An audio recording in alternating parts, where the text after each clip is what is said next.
Welcome back, everybody. Let's play Zone B. Zone B is a horrible, terrible level. It was designed by morons or sadists or sadistic idiots. I'm not sure who. It has lots and lots of really, really bad ideas in it. Yeah. It's pretty depressing to even think about. And I've got some more bad news. It took a while, so I'm only going to finish Zone B in this video. Zone C, the final boss, will get its own video. So unfortunately, you won't learn the shocking truth in this one. Sorry about that. So remember what I said about momentum? Yeah, you could kind of see it there. And there. And you can see how sometimes the game just decides to spawn you against the wall. Just shoots you against the wall for no reason. It's a good thing that it doesn't do that at other points of this level because, well, some of the spawn points are on tiny little platforms in the middle. It would kind of suck if it just kept spawning you over thin air.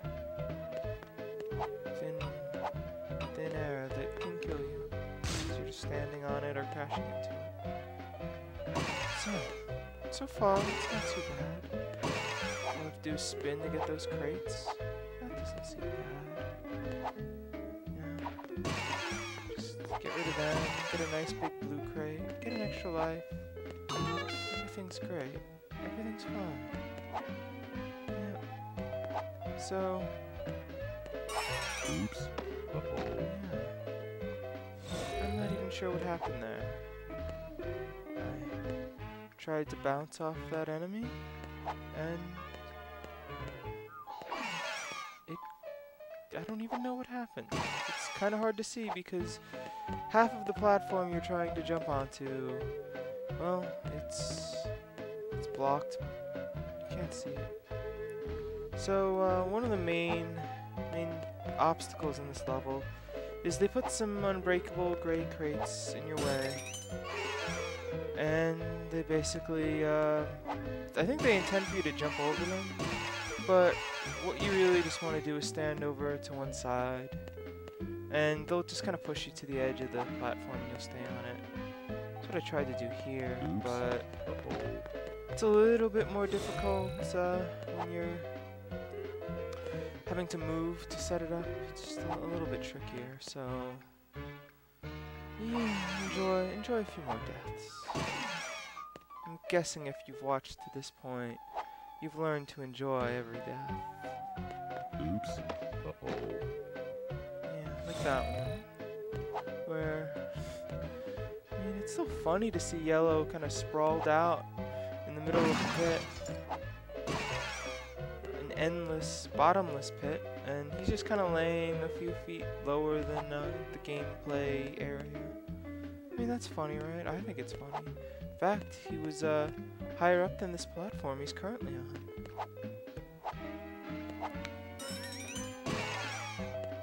If I'm going to say one good thing about this level, they do give you plenty of power-ups, but they kind of give you power-ups because it's assumed that you're going to be taking a death or two, or a hit or two. I'm sure it's assumed you're going to take a death or two, too. They're just, you know, Oops. making Uh-oh. sure that you can take those pretty much necessary hits. So why not design a better level where there aren't electrified platforms under tiny little boxes you're gonna jump on to get to the other side? Why do that? Your inclusion of all these power-ups, where previously you weren't getting so many, indicates you know that this level is kind of a jerk. So why do that?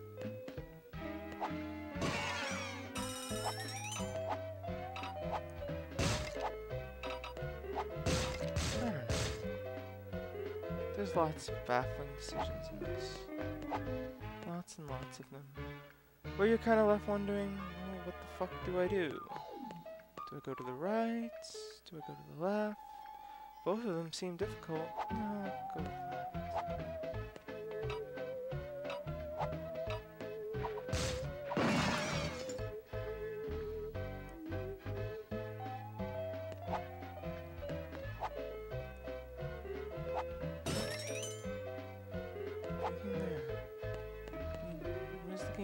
expect you to do. You hit that box and you're immediately thrown way up into the air. You bounce off that enemy. You might miss your jump. Just so many things to make it unpleasant. A very unpleasant experience, a depressing experience. Which I guess at this point seems about right. There. Just to get these boxes, you have to go to all this extra effort. Oops. Uh-oh. And right there, I'll admit, it's definitely my fault. For some reason, after jumping over the green box, I got it in my head that I had to jump over the black box too. Even though, you know, clearly I don't have to. I could just spin through it, but it just seemed like I absolutely had to jump. So, here we go. One more decision. Do we go left and go over double green crates, or do we try to bounce from crate to crate Oops. to crate, which are over an electrified surface, which, since we're not going to have our shadow to judge things on, we're just going to kind of land on, because, you know, it's hard to see. Hard to judge where we're going. Yeah, hard to do pretty much anything. Uh-oh. Because you have to make split-second decisions, since there are enemies going over sometimes electrified floors, and you need to jump on it quickly while it's not electrified. If that floor even gets electrified. Yeah, it does. You have to do that. And then, you know, come here and quickly go on to the next one. And make the decision. Which way are we going? Which way are we going? Oops. Uh-oh. If you've noticed, I would have had about half a second to land and then jump onto the next platform there, because everything was exploding. Maybe I would have had even less time. Oops. Uh-oh. It seems like a really, really bad design. Granted, this is the last platforming level of the game, but, you know, instead of doing something challenging, you're just doing something really, really cheap and throwing every single gimmicky trap you can think of at me. I guess it'd be really hard for this game to do challenging platforming Uh-oh. otherwise. Because, I mean, its 3D Crash Bandicoot engine isn't really set up for that. You can't see shit. You just can't. You have a horrible perspective on anything. But so far, the most successful levels, in my mind, have been those kind of 2D levels, those 2.5D levels, where even though you could fall off the edge of the screen, you know, it was still better than this. It was still way, way, way better than this. Bouncing from box to box to box was fun because you had a pretty good idea of where yellow was in comparison to the boxes. You could kind of see where he was going to land. You could get a feel for it. Here, you're just kind of like, well, I'm gonna press forward a little bit. Hopefully I get over the green boxes and land on the platform so I can do it again. Yeah, I don't know what I landed on there. I don't know how I made that jump, but I'm glad I did because I'm thankfully past that section. Section that took like 5 minutes. Section kind of stunk. And yeah, here we're on these very weird psychedelic platforms. Yeah, at least it looks cool. It looks like it doesn't even belong in this game.